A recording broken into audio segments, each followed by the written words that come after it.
Bonjour à tous et bienvenue pour ce webinaire sur l'UX Tech où on va parler effectivement des outils au service de l'expérience utilisateur. Alors ces outils ils sont là pour vous simplifier la vie, vous rendre plus puissant entre guillemets lorsque vous cherchez à construire la meilleure expérience possible pour vos utilisateurs. Mais ce qu'on va voir aussi, c'est qu'ils peuvent avoir des limites ou en tout cas poser des challenges. Et c'est vraiment ce fil rouge finalement, cet équilibre entre la puissance et le risque quelque part qui nous a motivés au départ à investiguer ce sujet de l'UX Tech, qui est extrêmement excitant puisque on connaissait les fintech, les biotech, les agritech, etc. Et puis tout d'un coup, quand on regarde l'UX, on se dit mais il y a énormément d'outils, il y a un panel qui est extrêmement intéressant et considérer ce champ d'UX Tech dans son ensemble, ça apporte pas mal de perspectives. Et en plus, aujourd'hui, j'ai le plaisir d'accueillir Léa pour témoigner de son utilisation de l'UX Research et des outils UX au travers de son travail chez France Boisson. Et on va commencer par ça. Léa, écoute, je te laisse te présenter. Bonjour à tous, merci de m'accueillir dans ce petit webinaire. Et effectivement, je suis responsable UX et CRO chez France Boisson et ça fait maintenant 4 ans qu'on travaille avec Fairpection. Donc voilà, je vais faire un petit témoignage de notre travail commun. Un grand témoignage. Merci Léa. À tes côtés, moi, Thibaut Genène, CEO et cofondateur de Fairpection. Et donc, je vais d'abord prendre la main sur la première partie, la partie panel, et puis ensuite, on rentrera plus dans un mode discussion tous les deux sur ce qu'on a pu faire ensemble et comment tu vois ces sujets. Alors, mais on va déjà commencer par pourquoi l'expérience utilisateur. Donc, si vous êtes fan de Simon Sinek, vous avez reconnu ce côté Start with Why. On commence par se demander où on va, pourquoi on fait les choses. Et il y a énormément de chiffres, mais c'est vrai que ce qu'on constate aussi, c'est qu'on a beaucoup d'organisations qui se posent encore la question, est-ce que c'est vraiment si intéressant que ça d'écouter les utilisateurs? Ce chiffre, il reste quand même assez frappant, qui date d'une étude d'IBM.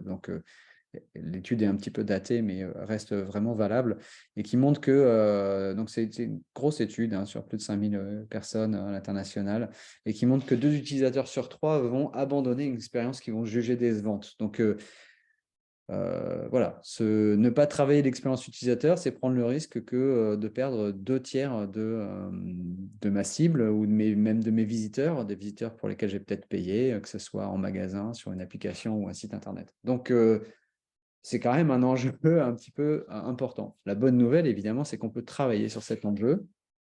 Et ce qu'on constate, nous, à force d'expérience, c'est que on peut répondre à travers l'expérience utilisateur à des questions finalement très, très à la fois quotidiennes, mais à enjeu business important. Donc, pourquoi mes ventes baissent? Est-ce que je vais faire de mon nouveau site internet, de ma nouvelle application une réussite? À quel point je dois personnaliser l'expérience? Par exemple, là, on a pris l'illustration avec l'international entre des utilisateurs japonais et américains, mais ça peut valoir pour de nombreuses variables. Et puis, si on remonte un petit peu dans les sujets d'innovation, est-ce que je vais trouver un marché pour mon concept innovant, par exemple? Vous pouvez coller d'autres questions, bien sûr, ici, puisque l'idée, c'est quelles sont les questions que vous vous posez et pour lesquelles les utilisateurs peuvent vous apporter un élément de la réponse, un élément de décision. Et ça, c'est vraiment très important. D'ailleurs, quand on travaille l'UX, personne ne prétend que c'est une recette miracle ou qu'il faut dire oui à ce que disent tous les utilisateurs. L'UX, pour nous, c'est vraiment quelque chose qui est au croisement. Enfin, c'est l'art de trouver l'aspérité entre ce que vous voulez faire, vos objectifs, ce qui est possible de faire d'un point de vue légal, technique, budgétaire, etc., et ce qu'attendent les utilisateurs. Et donc, vraiment, c'est trouver cette aspérité. En tout cas, c'est un champ qui est travaillable et qui s'exprime notamment, en tout cas pour cette présentation, on l'a structuré à 3 moments clés. Le premier moment, c'est ce moment justement de conceptualisation et d'innovation où on cherche à faire émerger une nouvelle offre. Évidemment, on veut que cette offre soit viable. Le deuxième élément où on va faire intervenir assez fortement l'UX, c'est d'exécuter finalement ce concept, cette idée d'en faire une réalité sur le marché et de la lancer sur le marché et qu'elle soit désirée pour en faire un succès le plus vite possible. Et puis de plus en plus, on est quand même dans une ère plutôt produit, c'est-à-dire une ère dans laquelle on cherche à maintenir dans la durée des sites, à les faire évoluer dans le temps, des sites, des applications, des expériences omnicanales et donc à progresser dans la durée. Voilà, donc ça va être ma partie. Enfin, ces 3 parties, plutôt, ça va être ce que je vais vous présenter. Et puis après, on reviendra avec Léa sur le témoignage de France Boisson. Pour chacune de ces parties, l'idée, c'est de décrire brièvement ces grands moments d'intervention des compétences UX autour de l'expérience utilisateur et de les illustrer à travers à chaque fois un outil et éventuellement des alternatives pour montrer comment on peut aller plus vite ou plus loin sur ces étapes. Alors, allons-y. De ce pas, première étape, première partie, pardon, faire émerger une nouvelle offre viable. Et là, on va trouver, et on va le faire pour ces 3 axes, ces 3 parties, on va trouver à chaque fois 2 grands moments, 2 grandes zones d'intervention. La première, lorsqu'il s'agit de lancer une nouvelle offre à partir d'une feuille blanche, finalement, c'est ce dont on se parle, c'est de comprendre son marché, c'est-à-dire d'apporter une solution qui répond à un vrai problème et que ce problème soit quelque part monétisable. Donc, on parle de viabilité financière du marché. Deuxième élément, une fois qu'on a ce concept finalement qui semble économiquement prometteur, c'est d'arriver à aligner autour de vous les forces de l'organisation, aligner l'équipe, mais à un sens transverse du terme, bien sûr, pour qu'elle soit sûre de mettre toute son énergie, tout son enthousiasme dans le lancement de cette nouvelle offre. Alors, on va regarder, comme je vous le disais, un outil à chaque fois qui va correspondre à ces deux interventions. Donc, lorsqu'il s'agit de comprendre son marché, alors, c'est un peu réducteur ce qu'on a fait ici, c'est pour le propos du webinaire, d'ailleurs, j'ai peut-être dû le dire, mais qui reste un webinaire d'introduction, évidemment. On va souvent avoir une approche qualitative d'une part pour comprendre ce qui se passe, quelles sont les attentes et les comportements actuels des utilisateurs, ou les aider à se projeter aussi si on est sur un usage qui est très disruptif, de faire des parallèles, d'utiliser des techniques créatives pour que voilà, ils s'expriment sur des concepts qui n'existent pas vraiment encore. Et puis souvent, on va avoir une phase quantitative également où on va mesurer tout ce qu'on a trouvé dans la phase qualitative.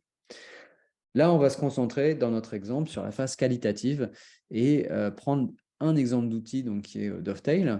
À chaque fois, je vous ai mis quelques outils similaires. Donc, dans ce cas présent, on va parler de Condense, Descript, AppyScribe. Il y en a beaucoup, puisque la base de l'outil, c'est de faire de la transcription automatique. Et pourquoi c'est intéressant pour l'UX, en tout cas pour cette phase qualitative, c'est que souvent, on va mener soit des focus group ou des entretiens individuels pour interroger les gens. Si vous en faites, ou si vous en avez déjà fait, vous savez qu'une partie qui est très pénible, c'est de reprendre, on va dire laborieuse, même si elle est très intéressante, c'est de reprendre l'ensemble de vos notes d'entretien et de vos transcriptions et de les faire passer progressivement dans des catégories dans une feuille Excel où vous rattachez chaque catégorie à différents verbatim.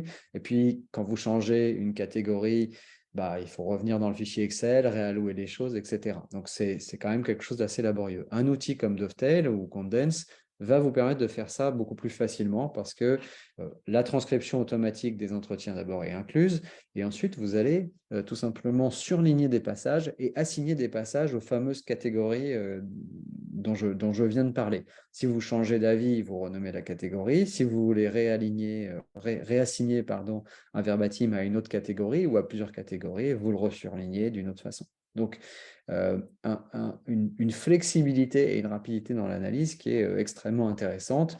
Et quand on sait qu'une bonne analyse, même sur une série de 5 entretiens, c'est plutôt 3 à 4 jours, on voit tout de suite que le gain peut être extrêmement important. En plus, évidemment, il y a la dimension coopérative, puisqu'on peut faire ça à plusieurs.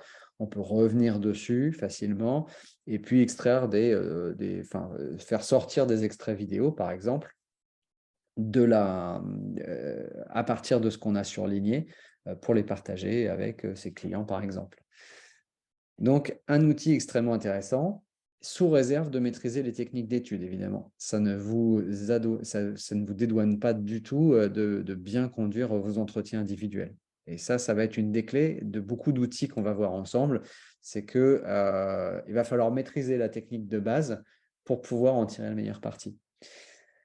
Alors ensuite, une fois qu'on a effectivement un concept, on a travaillé notre concept, on sent que voilà, il y a quelque chose, ça intéresse, ça répond à un vrai problème, les gens éventuellement sont prêts à payer, en tout cas, il y a un marché viable, il va falloir aligner l'équipe pour le lancement. Et là, ce qu'on voit en fait, c'est la montée en puissance des tableaux de bord collaboratifs en ligne. Donc un tableau de bord, les tableaux blancs collaboratifs en ligne. Donc quand on parle de tableau blanc, je vous parle bien du tableau Velleda sur lequel on écrit tous ensemble, on colle des post-it. Voilà, c'est le même principe avec des outils comme Miro, FigJam ou Mural, mais sur lesquels on va coller des post-it virtuels. Alors, vous pensez certainement immédiatement, un des avantages, ça va être de pouvoir faire les choses à distance, qui est de plus en plus un mode important de travail pour nous tous. Mais même en présentiel, en fait, ça reste très intéressant parce qu'on va pouvoir revenir sur ces tableaux blancs. On n'est plus dans un mode où je prends une photo, et puis même si j'ai cette photo, finalement, elle est quand même un petit peu archivée de fait. En tout cas, elle est figée, ça c'est certain. Je ne peux pas changer les choses sur la photo. Là, je peux revenir sur ce tableau blanc et changer des post-it, les corriger, les reprioriser, etc. Voilà. Je vous ai mis un certain nombre d'illustrations. Ce qui est bien, c'est que comme on utilise tous ces outils, j'ai systématiquement mis des illustrations qui venaient du travail de Fairpexion en interne. Donc, soyez pas surpris de ce que vous voyez. Et ça nous permet de partager plus de choses avec vous. Donc on a ce concept sur lequel on commence à être confiant en termes de lancement. Toute l'entreprise est derrière vous. Et vous avez un go pour le développer. Alors, dans cette deuxième partie, on va voir comment on avance là-dessus.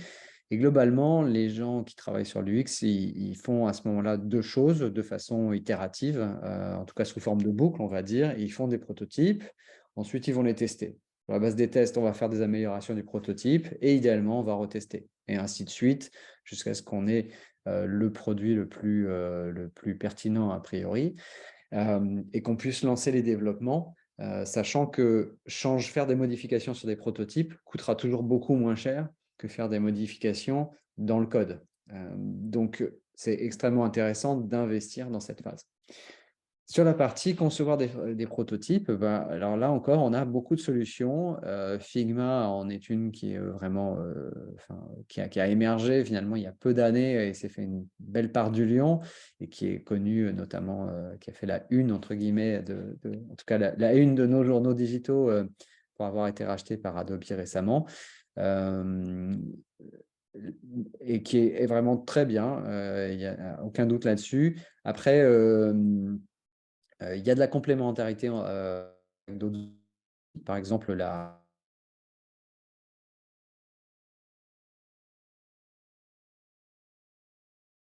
une solution qui s'appelle Adobe XD, enfin, a toujours, Adobe ne le peut pas. Donc, selon la nature de votre projet, peut-être que vous préférez l'un ou l'autre, ou encore Sketch, Axure ou InVision Studio. Ce qui caractérise tous ces outils, c'est globalement un haut niveau de collaboration, sur possible de commenter, de partager et évidemment de faire tester derrière. Alors, justement, sur cette partie test, on a plusieurs possibilités. J'ai dû faire un pas de côté en tant que, en tant que président de Fairpexion, puisque nous avons nous-mêmes une plateforme de test utilisateur. Et donc, pour ne pas faire trop d'éclairage artificiel sur notre solution, j'ai pris une solution comme Maze qui fait un travail un peu différent, qui permet aussi de tester, hein, bien sûr. Mais la spécificité de Maze, historiquement, ça a toujours été de pouvoir mettre des chiffres sur la réussite, sur les parcours de maquettes. Ce qui est très intéressant parce que ça illustre bien ce propos entre puissance et limite dont je vous parlais en introduction.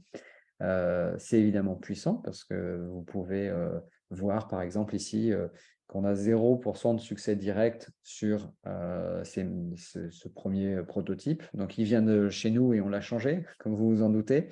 17% de succès indirect et puis un taux d'échec relativement important.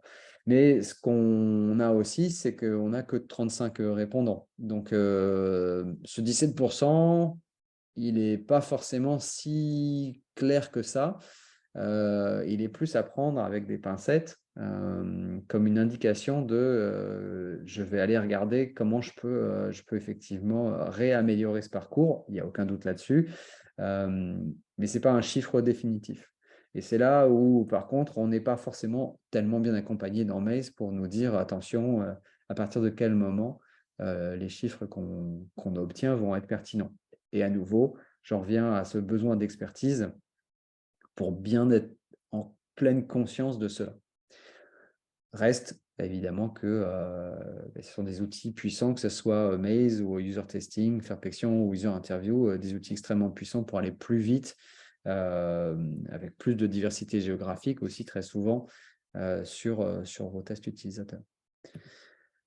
Enfin, partie 3, donc vous avez prototypé et testé avec succès. Votre équipe de développeurs a mis sur le marché en ligne un site, une galaxie de sites, une application mobile, une application sur un outil connecté ou une expérience omnicanale. Et maintenant, il va falloir la faire évoluer dans le temps. Pour ça, à nouveau 2 éléments.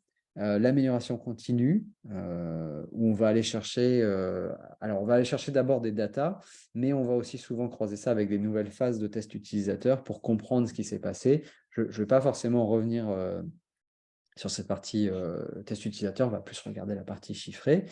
Et puis, on va avoir quelque chose qui est en train d'émerger, qui est une réflexion plus dans la durée, qui consiste à rendre l'entreprise apprenante, en fait, à faire en sorte que tout ce qu'on a pu apprendre, vous voyez bien que tout ce que je vous ai décrit, finalement, ça donne lieu à énormément d'insights et de données clients. Comment on fait pour les harmoniser, ces données, et pour ne pas les oublier dans la durée, pour faire que l'entreprise apprenne et se serve de cette connaissance. Alors, sur le premier point d'optimisation en continu, on va prendre par exemple Content Square qui va vraiment vous donner une vision, une donnée client renouvelée par rapport à par exemple à Google Analytics. Le fonctionnement étant, enfin c'est vraiment la philosophie qui va les distinguer. Google Analytics et la plupart des autres outils d'analytics sont construits avec ce qu'on appelle une approche site-centric. Le site-centric, c'est on regarde d'abord les pages, les sessions, etc. Et on se pose que dans un deuxième temps la question des parcours. Dans une vision user-centric, comme peuvent l'avoir un Content Square ou un Amplitude, on va être beaucoup plus dans une approche, on va rentrer par l'utilisateur. C'est-à-dire on va se dire la clé d'entrée, c'est qu'est-ce que fait l'utilisateur. Et seulement, dans un deuxième temps, on se pose la question d'un nombre de pages, d'un nombre de sessions, de visiteurs uniques, etc. Et c'est ça qui va rendre ces données beaucoup plus parlantes pour évidemment l'expérience utilisateur, puisqu'on s'intéresse à ce que fait l'utilisateur. Néanmoins, l'expérience d'un utilisateur, c'est forcément quelque chose qui est subjectif. Et donc, c'est là où on va retrouver un moment ce besoin de réinterroger à travers, par exemple, des tests pour comprendre pourquoi les gens ont pris telle et telle décision. Vous voyez voilà, donc, énormément de nouvelles données, mais vous voyez aussi énormément de nouvelles données, justement, à travers ne serait-ce que ce graphe qui montre que voilà, il va falloir à la fois du temps et de l'expertise pour bien exploiter ces données. Sur la partie entreprise apprenante, on est vraiment au balbutiement. D'abord, je pense que c'est un état d'esprit, c'est-à-dire se dire c'est pas normal que je sois en train de chercher si la V12 ou la V13 est la bonne version de mon document. J'aurais dû parler à mes collègues avant qu'ils partent en vacances parce que quand ils rentrent et qu'ils me disent qu'ils ont déjà fait la moitié de... Enfin, ils ont déjà conduit une étude sur les questions que je me pose et que je m'apprête à la relancer, j'ai perdu du temps, c'est dommage. Voilà, c'est tout ce cheminement intellectuel déjà. en termes qui à conduire, alors il y a notamment un nom qui émerge un peu, qui est celui de l'Atomic Research, qui est, bon, l'idée c'est de rendre atomique, c'est-à-dire de diviser chaque élément qu'on a appris des différentes études et ensuite on les rassemble pour finalement, enfin pour dire les choses simplement pour casser les silos en réalité et favoriser cet apprentissage. Mais pour dire les choses plus simplement, c'est vraiment cette démarche déjà d'essayer d'apprendre ensemble. Question, est-ce que vous avez dans votre entreprise des rituels autour de l'apprentissage? Chez Fairpection, on a tous les 15 jours une session d'apprentissage où on revoit ce que nos prospects nous ont dit, nos clients nous ont dit, nos consultants pensent des études qu'ils ont conduites. Et on n'est pas dans une session où on cherche à prendre énormément de décisions, on cherche vraiment à faire circuler tout ce qu'on a appris entre nous. Et ça s'appuie derrière, alors j'en arrive à l'outil, sur Notion où on va capitaliser un certain nombre d'apprentissages sur tout un tas de sujets. On essaie de documenter énormément de choses. Voilà. Est-ce que vous avez ce type d'approche? Est-ce que vous avez ce type de rituel? Si oui, vous êtes déjà dans une démarche d'entreprise apprenante. Et il y a évidemment des outils similaires. Personnellement, j'aime beaucoup Notion pour son énorme flexibilité et le fait qu'à aucun moment il soit lié justement par exemple, au fait de travailler sur des méthodologies d'études. On a beaucoup parlé de méthodologie aujourd'hui, mais finalement, vous apprenez on apprend à travers plein de choses. Les apprentissages peuvent venir de votre service client et le service client n'est pas en train de conduire une étude. Comment on tient ça en compte? Voilà, Notion est plutôt bien équipé pour ce genre de choses. Tout ça pour conclure et avant de t'interroger, Léa, sur l'apprenti sorcier, qui est une bonne métaphore finalement de ce qu'on s'est dit, puisque dans Fantasia, Mickey se voit confier par le sorcier le nettoyage de l'antre. Et puis, bon, ça va être très laborieux.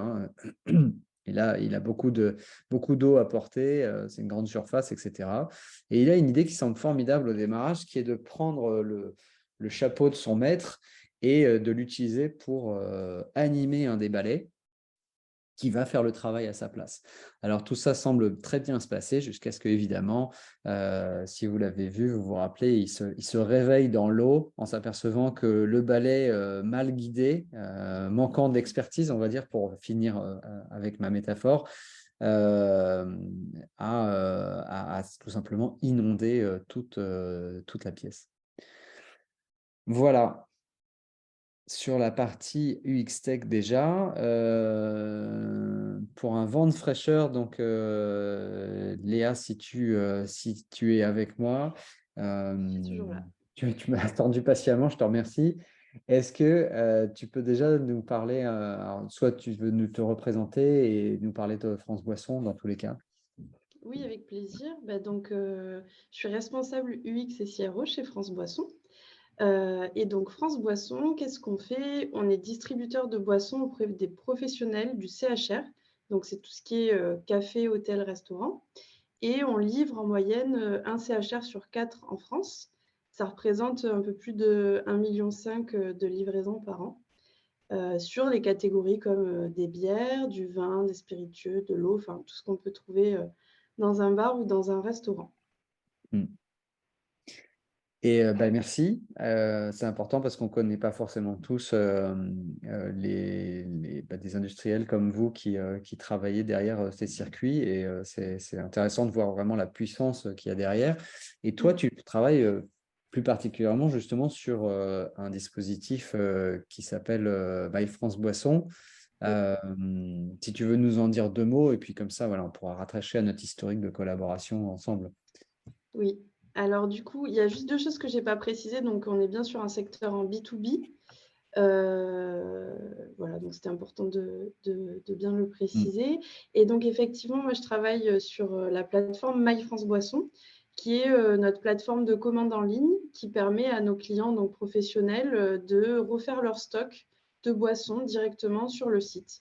Donc toutes les semaines, ils viennent sur le site et puis ils peuvent faire leur stock de bière, de spi pour le distribuer auprès de leurs clients finaux. Hmm.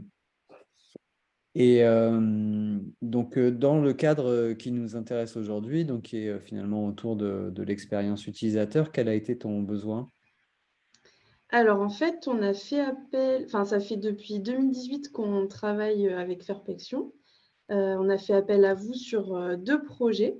Moi, je suis plus particulièrement intervenue sur le deuxième, qui est donc lié à My France Boisson. Et on a fait plusieurs types d'études. Donc, d'abord, on a commencé avec une étude exploratoire avec des entretiens individuels et ensuite, on a itéré avec, des tests utilisateurs. On en a fait 5 là depuis le début Mm. de notre relation. Plus de 60 clients interrogés et voilà et donc le but, pour nous, c'est vraiment de pouvoir, récolter des feedbacks de nos clients, sur le site actuel ou parfois aussi sur des prototypes, notamment sur le mobile qui a été un des gros sujets, pour nous cette année. Mm. Donc voilà, sur des prototypes mobiles, également. Ouais. Tout à fait. Et alors, tu parlais des besoins B2B justement, et donc ça c'est intéressant de creuser un peu ce sujet parce que le B2B, ça recouvre de nombreuses réalités. Pour vous, c'est la cible des CHR et notamment des restaurateurs. Et ça représentait un challenge où on a dû d'ailleurs s'ajuster hein, en fait dans Mmh. la façon de travailler avec vous. Est-ce que tu peux nous en parler un peu?